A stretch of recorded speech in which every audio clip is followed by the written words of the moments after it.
તો બધાનો પ્રશ્ન પહેલી તો આ લક્ષ્મી ધન જોઈએ, પૈસા. માતા પૈસા વગર બધું અત્યારે નકામું છે. હું માનું છું કે હા, પૈસા વગર આ જમાનામાં તમે જીવી ના શકો. બરોબર છે, યોગ્ય માગણી તમે માગો, માતા જોડ આપશે, તમારી કુળદેવી હાલશે, મારા જેવી માતા હાલશે. પણ પેલા પૈસા ક્યાં વાપરવા એવી થોડી સદબુદ્ધિ તો લઈ લો. એ બોલવા બેઠીશું, એ કહેવા બેઠીશું, પણ આજ કોઈને આવી શીખ લેવી નહીં. બધા રાતો રાત કરોડપતિ થઈ જવું. મેલડીની ભક્તિ કરો કરોડપતિ થઈ જઈએ. મેલડીની ભક્તિ કરો હારી ગાડી લઈને ફરતા થઈ જઈએ. મેલડીની ભક્તિ કરો તો મોટા મોટા હોનાની ચેનો પહેરતા થઈ જઈએ. એવા સપના ના જોતા. એ મેલડી કઈ નવરી નહીં કે આમ તમારા દીવામાં તમને હોના ચાંદી મઢી નાખે. મેલડી તો એ દેવ છે, કદાચ એક વખત કોઈ દીકરાએ જીવન કદાચ સમર્પણ કર્યું હોય ને તો છેક અહીંથી જન્મથી લઈ મોક્ષ સુધી એનો સાથ ના છોડું. હું એ કળિયુગમાં મહામાયા મેલડી. ધન બચાવું છે ને તમારે ઘેર. કોઈ એમ કે માં અમે નોકરી ધંધો કરીએ પણ નોકરીમાં હરખોમાં પગાર નહીં મળતો, તો જાઓ કદાચ તમારી કુળદેવીની મેં કીધું એ પ્રમાણે ભાવ ભક્તિ રાખજો. એ જ નોકરી પર કદાચ 15,000 પગાર હશે, 20,000 હશે ને તો એ શેઠિયાના મગજમાં 30,000 કરાવી દઈશ. જવાબદારી મારી મેલડીની. અને એ તમારું ઘર તમનું હેડ છે ને 30,000 માં કદાચ 50,000 માં તમારું ઘર હેડતું હશે ને, પણ જેને મારા આ કૃપાની અનુભૂતિ હશે ને, જે મને મેલડીને મને માતાને ચાહતો હશે ને, અને મારા ભાવિક ભક્ત કદાચ 6 મહિના ટકી રહ્યો હશે ને, એના પૂછી આવજો કે તમનું ઘર હેડે છે. માતા તું જોણે, મને ખબર. ઓટોમેટિક સમયે બધું પૂરું થઈ જાય છે. માં ભલે હાથ ઉપર રૂપિયો ના હોય પણ મારું ગાડું ઊભું રહેતું. આવું થાય છે ને. હા તો સમજી લો મારી કૃપા છે જ. પણ વધારે પડતો આનો મોહ રાખવો. જીવન જરૂરિયાત જે વસ્તુ છે, જેની જરૂરિયાત છે એટલું જો તમને માતાજી એની કૃપાથી તમને આપી દેતા હોય ને તો એમાં સંતોષ રાખજો. નકર કરોડપતિ અજોબોપતિ બની જશો ને પણ તોય તમે ભિખારી ભિખારી જ રહેશો. માગવા વાળા જ રહેશો. જેની અંદર કદાચ સંતોષ રૂપી ધન ના હોય ને, સંતોષ, એ સંતોષ નું ધન ના હોય ને, એ માણસ કરોડપતિ અજોબોપતિ બની જાય ને પણ એને તે કદાચ રાતે ઊંઘ આવે, સુખ મળે. ચમ લાખ રૂપિયા આવે તો કે હવે બીજા 10 લાખ આવી જાય થારું, 10 લાખ આવે તો કે બીજા 25 લાખ આવી જાય થારું, 25 આવે તો કે 50 આવી જાય થારું. આ માણસની કામના ઈચ્છા છે ને દાડે દાડે વધતી જ રહેવાની. પણ જો તમારી મહેનત, તમે જે નોકરી ધંધો કરો છો અને ભગવાન માતાજીની કૃપાથી તમારા ઘેર જે તે પગાર રૂપિયા આવતું હોય ધન, અને એમાં તમારું ઘરનું ભરણ પોષણ થઈ જતું હોય તો ગોડા એમાં રાજી રહેજો. જરૂરિયાત હશે ભલે તમારા સપના હોય, હું માનું છું કે કંઈક દીકરાઓના કંઈક દીકરીઓના મોટા મોટા સપના હોય કે માં એક અમારું પોતાનું ઘર થઈ જાય. કોઈ દીકરો કે હું માતા પોતાની ગાડી લઈને ફરતો થઈ જાઉં, માં મારા મા બાપનું રહેવા માટે સારું મોટું મકાન લઈ આલું, માં મારા મા બાપની સેવા કરવા માટે કંઈક યાત્રા, 4 ધામની યાત્રા કરાવું. તમને તમારા મોટા મોટા સપના જોયેલા હોય, મને માતાને ખબર હોય, પણ વિશ્વાસ રાખજો, સંતોષ રાખજો તમારા જીવનમાં. તમે જે અમથું કદાચ વિચાર્યું હશે ને, ખાલી અમથોય વિચાર કર્યો હશે ને, અમથું જાગતી આંખે સપનું જોયું હશે ને, એ તમારા જીવતા જીવજુ પૂરું ના કરું ને તો મન સોલંકી પેઢીની મેલડીને ફટ કહેજો. એક વસ્તુનો હિસાબ કરું, એક વસ્તુનો હિસાબ કરું. તમે અમથું સપનું જોયું, અમથો વિચાર કર્યો હોય ને કે મારા આ ગાડી લાવી છે, પણ એ કામના ના કરતા અત્યાર ના હોય ને તો કદાચ તમે ભક્તિ કરજો. ખાલી વિચાર કરેલો હશે ને તો 10 વર્ષ પછી એ ગાડી છે ને તમારા સરનામ લાઈન મેળ દઈશ. તારે તમને યાદ આવશે કે માં આ તો વર્ષો પહેલા મેં ઈચ્છા કરી હતી, માં ત્યાં મારું સપનું પૂરું કર્યું. પણ એક વખત માતાનું બની જવું પડે, થઈ જવું પડે. પૂરેપૂરી શરણાગતિ કે માં તું જેમ રાખે એમ. કદાચ રોટલો ખાવા ના હોય ને તો ચાલશે માં, પણ મારી કુળદેવી જોઈએ, મારી મેલડી જોઈએ, મને મારી ખુખાર મેલડી જોઈએ, મારી એની ભક્તિ જોઈએ. જે આ દીકરાએ સંકલ્પ કરી લીધો ને એનો જગતમાં બેડો પાર કરવાની મારી મેલડીની જવાબદારી રહેશે. અને અહીં ભુવા પણ અહીં નંબર બંબર લખાવવામાં આવતા નહીં, એટલે ખોટા મોટા ફેરા કરતા નહીં. અહીં ચોખ્ખી જ વાત છે. અહીં કોઈ ભુવા જેવી વાત થતી નહીં, મૂળા જોડા બાંધવામાં આવતા નહીં, દોણા ફેદવામાં આવતા નહીં. અહીં કદાચ વિશ્વાસ આવતો હોય અને મારી વાત કદાચ તમારા અંદર અમલ થતી હોય, મગજમાં ઉતરતી હોય તો શાંતિથી બેસજો. નકર ખોટો મોટા ફેરા કરી તમારા ભાડા અને તમારો સમય મારા સાનિધ્ય મારા પાછળ ના બગાડતા. આટલી મારી હાથ જોડી વિનંતી છે. મારા જીવ ચોખ્ખું કહેનારી માતા જગતમાં નહીં મળે. બધા તો આમંત્રણ આલશે કે આવો આવો આવો આવો, તમારા દુઃખ મટાડી આલીશ. હું એવું કહીશ ના, જેને મારી પર વિશ્વાસ છે, જેને મારા શબ્દો પર વિશ્વાસ છે એના જ દુઃખ મટશે. નકર બીજા ઓઠા ફેરાના આશીર્વાદ જ થવાના, બીજું કશું નહીં થાય. હું જાણું છું એમાં સાચા ભાવિક ભક્તો ગણાય છે, પણ નવા નવા નવા મારા વખાણ સાંભળીને આવતા હોય ને તો 2 રવિવારમાં તો થાકી જાય. અહીં સારો નંબર નહીં આવતો ભાઈ, તારો અહીં મેરે નહીં પડે, ચોય નહીં પડે. જો અહીં નહીં પડે તો ચોય નહીં પડે. પણ કઈક ભાવિક ભક્તો આવી રીતે આવતા હોય તો દરેકને કહીશ કે અહીં કોઈ તમને રવિવાર ભરાવામાં આવતા કોઈને કહેતી નહીં કે તમે આટલા રવિવાર ભરજો. તમે તમારા મનથી ભરો છો. મનથી ભરો છો ને. કોઈએ કીધું કે 11 રવિવાર 25 રવિવાર ભરજો. 11 રવિવાર તો એટલે કહેવામાં આવે કે 11 રવિવાર કદાચ આવીને બેહો ને તો મારો અનુભવ થાય કે હું માતા કોણ છું, શું છું, હું કોણ છું, શું છું, એવું તો જગતમાં કોઈ ઓળખી નહીં શકે. પણ મારે પરચાની, મારે વાતોનું, મારા જ્ઞાનનો થોડો ઘણો અનુભવ થાય ને તો તમને અંદર આત્માથી એવો વિશ્વાસ આવશે કે આ સાનિધ્ય બારેજા ધામ એટલે મારા માટે પરફેક્ટ. આવો વિશ્વાસ આવે ને એના માટે મારા સેવકો એમ કે ભાઈ તમે 11 રવિવાર ભરી તો જોવો.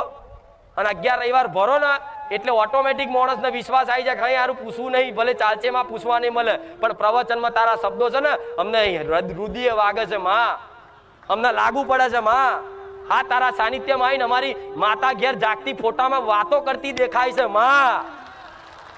દેખાય છે કે નહીં? પેલા ફોટા જ દેખાતા હશે, અત્યારે તો કદાચ ભોણું ધરાવવા જાવ ને તો તમે માતા જોઈને હસી પડતા હશો કે મારી ચામુંડા, મારી અંબે, મારી શક્તિ. થાય કે નહીં? તો તમને જો તમારા મુખે હસી આવતી હોય ને એને જોઈને તો સમજી લો તમારી માં હસે એટલે હસો છો. અને એના જોઈને કદાચ તમને હરખના આંસુ આવતા ને, હરખના, ખાલી કારણ વગરના હરખના, બસ એમને એમ પ્રેમપૂર્વકના, તો સમજી લો તમારી માં તમને ખૂબ વાલ કરે છે. કેવું? માતાની આગળ જાઓ, ફોટાની આગળ જાઓ એટલે તમને ઓટોમેટિક હરખના આંસુ આવે.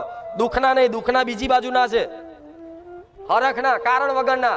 બસ એક એને જોઈને જ બસ એક આંખો પલળી જાય, આંખોમાંથી આંસુ પડી જાય તો સમજી લો તમને, તમે જે વાલ કરો છો ને એવો વાલ તમારી માં તમને કરે. તારે આંસુ પડે, નકર આંસુ પડે.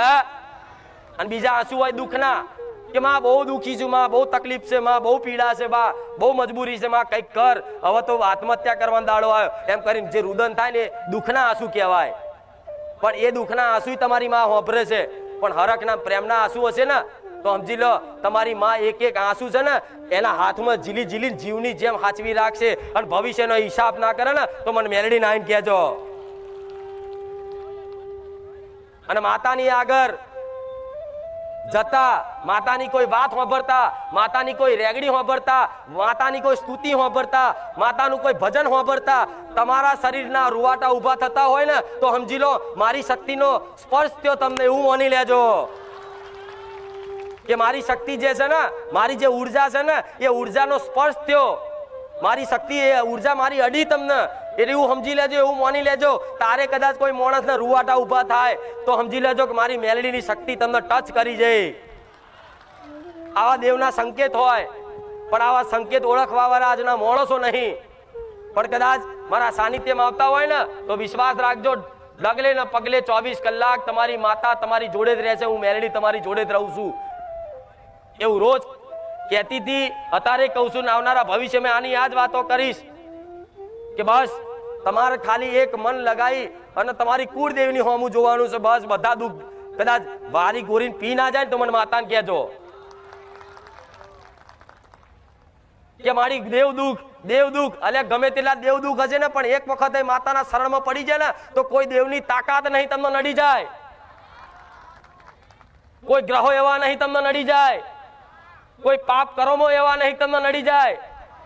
જે કદાચ માતાના શરણમાં કદાચ પડી ગયો હોય અને માતાના શરણ જેને ઝાલ લીધા હોય એને કોઈ દેવ ભૂત ચુડેલ કશું નડે નહીં, ગોડા કોઈ વિદ્યા નડે નહીં, કોઈ ગ્રહો નડે નહીં. એક વખત મારા ખોરામ જે દીકરો આવી ગયો ને એને તો કદાચ એની હાથર તો કદાચ ભગવાન જોડે લડવાનું થાય તો હું લડી લઉં, એ માતા છું.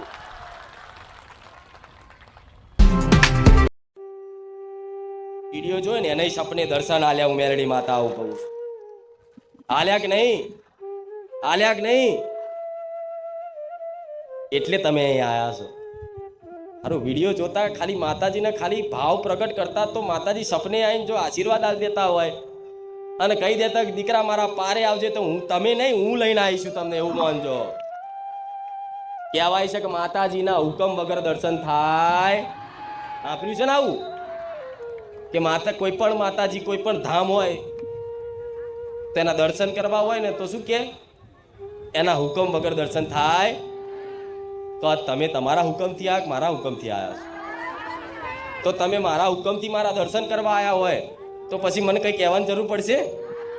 મેં બોલાયા છે એટલે મારા તમને શું હાલવાનું છે ને? હું મેલેડી જોણું છું એટલી ગોડી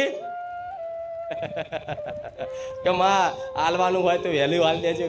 આ દુઃખ તો હવે દાડે દાડે વધતું જાય છે. ફુવા કરી કરીને થાક્યા માં, મઢ ફરી ફરીને થાક્યા, મંદિરો ફરી ફરીને થાક્યા માં. અમારા દુઃખનો છોય અંત નહીં આવતો, છોય છેડો નહીં મળતો માં. જેણે જેવું કીધું એવું બધું કરીને થાક્યા, 500 ફુવા કરી નાખ્યા માં. પણ એક તારા આશરે તારા વિશ્વાસી આયા છે માં. એવો કદાચ અંતર આત્માથી એવો પોકાર કરશો ને, એવી રુદન કરશો ને, હું મેલડી એવું કહું છું, એ પ્રાર્થના નો એ રુદનનો દગો નહીં કરું સોલંકી પેઢીની માતા. એક ના વાર્તા પૂરા કરીશ, પણ એના માટે મારી પર વિશ્વાસ ખૂબ રાખવો પડશે. મારા એક શબ્દના એક બોલ ઉપર ઓંધરી શ્રદ્ધા રાખવી પડશે કે મેલડી બોલે છે ને, ખુખાર મેલડી બોલે છે ને, એટલે આ 100% હાચું ને હાચું, આવો વિશ્વાસ રાખજો. અને ખોટું બોલીને કે હાચું પડાવવાની વાત નહીં કરતી. હું તો ખોટું બોલું ને તોય મારા ભાવિક ભક્તો મોની જાય એવા મારા લાડકા બેઠા છે. એમનો મોતરી ભક્તિ કહેવાય કે ખોટું બોલું ને કદાચ તોય મોની લે, હા માં ત્યાં કીધું છે ને. એવા ભક્તોની માર જરૂર હોય. પછી અને એક રવિવારમાં કે માતાજી અમને દુઃખ છે, આશીર્વાદ આલ દેજો. તો એવા મફતમાં આશીર્વાદ મળતા. શું કીધું? માતાજી માથે હાથ મેલ દેજો ને, તો એવા હાથ મેળવામાં આવતા. કેમ? મારા પેલા 500 ભુવાઓ જોડે હાથ મિલાઈને થાક્યા કે ભુવાજી હાથ મેલજો ને આશીર્વાદ આલજો. ભુવાજીએ 2 હાથ મૂકીને આશીર્વાદ આલ્યા તોય ફળ્યા. ભુવાજીના આશીર્વાદ ના ફળે, ભુવાની માતાના આશીર્વાદ ફળે. તો ભુવાની માતાના આશીર્વાદ લેવા માટે ભુવાના પગ દબાવવાની જરૂર નહીં, એની માતા પર શ્રદ્ધા રાખવાની જરૂર છે. એટલે ક્યારે મારા દીકરાના પગ નહીં દબાડવા દેતી, નહીં કોઈ સેવા લેવા દેતી, નહીં કોઈ ઓળખ આપવા દેતી. મારા દીકરાના ભાગ્યે જ કોઈએ જોયો હશે. એ ફોટામાં જોતા હશે તો બરોબર છે, પણ રૂબરૂ ભાગ્યે જ ક્યાંક જોવા મળ્યો હશે. કે છે કે માતાજી ચુંદડી ઓઢીને કેમ આવે છે? તો તમે કોને જોઈને આવ્યા છો? કોને? જોરથી બોલો ને, હું બહુ ઉંમર લાયક માતા છું. એક આ બહુચર મેલડી, રોમવારી મેલડી, એને જોઈને આયા ને, તો મારા દીકરાને જોઈને શું કામ છે તમારે? આ શું ખોટું? અને જોવું હોય તો તમે તમારો ફોટો આપી દે, ચિંતા ના કરતા. રોજ જોતો ઝૂમ કરી. પણ આજે દરેક વિચારતા હોય ને કે માતાજી ચુંદડી ઓઢીને કેમ આવે છે, ખુલ્લા મોડે ચમ ના બે હે. અત્યારે હાલ આ ચુંદડી વગર આવી હું મેલડી બોલી શકું છું. મારે નહીં ચુંદડીની જરૂર, નહીં આવી ગાદીની જરૂર.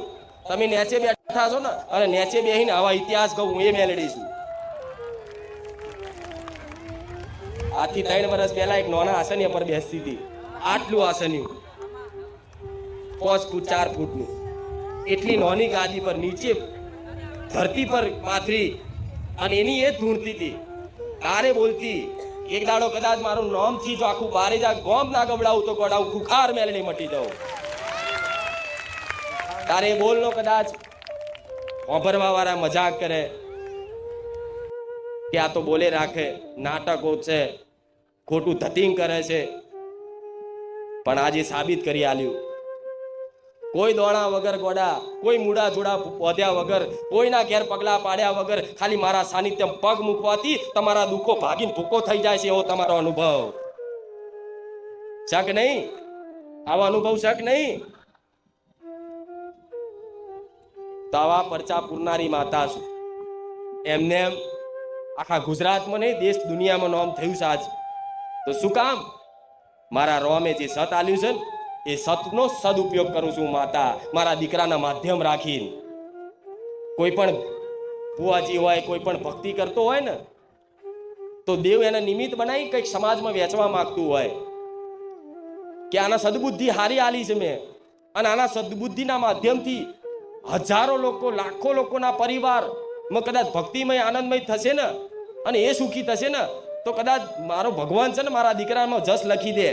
એટલે કદાચ મારા ભગવાને મારા દીકરાની ભક્તિ જોઈ અને મને સત આલ્યું આજ એ સતનો સદુપયોગ મારા દીકરાના માધ્યમ રાખીને હું મેલડી કરું છું. તમારી જોડે છેતરપિંડી નહીં કરું. ચારે લખી રાખજો, હું મેલડી માતા બોલું છું. ભલે મારું મંદિર બનતું નહીં બને, ભલે આવા ખુલ્લી કોકની બીજાની જગ્યામાં મારા ટેન્ટ બોધીને આવા કદાચ સ્ટેજ બોધીને ખુલ્લામાં રહેવું પડશે, કોઈ વાંધો નહીં. પણ તમારી જોડે કદાચ 5-25 રૂપિયાની મારા સાનિધ્યમ છેતરપિંડી નહીં થાય એની ગેરંટી હું મેલડી માતા લઉં છું. અને જે દાડો થાય એ દાડો જાહેરમાં આવીને કહેજો કે માં તું બોલતી ને તારા સાનિધ્યમાં તારા દીકરાએ તારી વસ્તીએ છેતરપિંડી કરી, એ દાડો કદાચ હું મેલડી ધૂણવાનું બંધ કરી દઈશ. પણ નહીં, 5 વર્ષથી ધૂણું છું, નિસ્વાર્થ ભાવે સેવા કરીશ. આ કશું નતું ને, તારે મારા સેવકો ને મારા ભાવિકો આઘા પાછા થઈ અને પ્રસાદી કરતા તમારા જેવા ભાવિક ભક્તો આવનારા હોય ને, તારે એમની જોડે કદાચ કરિયાણું લાવવાના પૈસા ના હોય તો ચોખ્ખી કરિયાણા વાળા જોડે બાકી લઈ આવો. પણ ચારે તે ભાવિક ભક્તોને એવું નહીં કીધું 100 રૂપિયા મેળજો, 25 રૂપિયા મેળજો, આ કરજો તે કરજો. અને મારા સાનિધ્યમ કોઈને કીધું હોય તો ઊભા થાવ. કોઈ એક વ્યક્તિને કીધું હોય કે કુખાર મેલડીએ મારી જોડે 500 રૂપિયા 5000 રૂપિયા લીધા, કે કુખાર મેલડી મારા ઘેર આવી હતી ને 11,000 નું કવર લીધું, જાહેરમાં આવીને ઊભો થાય ને કે ગોડા અબ્બી યાલું મેલડી ધૂણવાનું બંધ કરી દો, આટલું ચેલેન્જ મારી ચારે બોલતી હોય, કદાચ મારા નહીં આવી એટલે હું મેલડી બોલું છું. મારા મેલડી ના રામ, મારો રોમ મારી જોડે છે. નકર 5 માણસ વચ્ચે ધૂણવું હોય ને તો કાઠું પડે. હું આજે લાખો વચ્ચે બેહું છું. જો અભિમાનથી નહીં બોલતી, પણ ગોડા હોમે આવો ને તો આનો ઇતિહાસ નહીં, એમના બાપ દાદાના જન્મો જન્મનું કયાલું એ માતા છું. એટલે વિશ્વાસ રાખ્યો છે ને તો રાખજો. મારે તમને ચોય નહીં ભટકવા દેવા, મારા પારે નહીં ભટકવા દેવા. તમને એક શીખ આલી છે, સલાહ લેવી છે, થોડું ઘણું સમજ ને થોડું ઘણું જ્ઞાન આલવું છે કે તમારા ઘેરે મારા જેવી માતાઓ છે. વડાઓ ભક્તિ કરો, એની ભક્તિ. તમારી માતાને ખૂબ વાલ કરો, એને ખૂબ ચાહો. તો કદાચ હું કુખાર મેલડી આવી વાત જેવી હોય તો તમારી માતા શિયાળ નહીં, હું મેલડી આવું કહું. કોઈની માતા શિયાળ નહીં, બધાની વાઘ જેવી છે, બધાની કુખાર છે. પણ એવી મારા દીકરાની જેમ ભક્તિ કરવી પડે. રાત દાડો 24 કલાક મેલડી ભજવું પડે, 24 કલાક રોમ ભજવું પડે. તમારાથી કોઈ તકલીફ ના થાય, તમારાથી કોઈ પીડા ના થાય, તમારાથી કોઈને દુઃખ ના થાય, એવા બધા કર્મો કરવા પડે. તારે મારા જેવી દેવી શક્તિ તમારો સંગ કરે. નકર ગમે તેટલી ભક્તિ કરતા હોય અને મનથી મેલા હોય ને, એમનું કામ નહીં. પણ ભલે મનથી મેલા હોય પણ મારા સાનિધ્યમાં આવો છો ને તો આવતા જતા રહેજો. તમારા મનનો મેલ ધોઈને કદાચ મેલ કાઢી ના ધોઈ નાખો, મેલડી મટી જવું.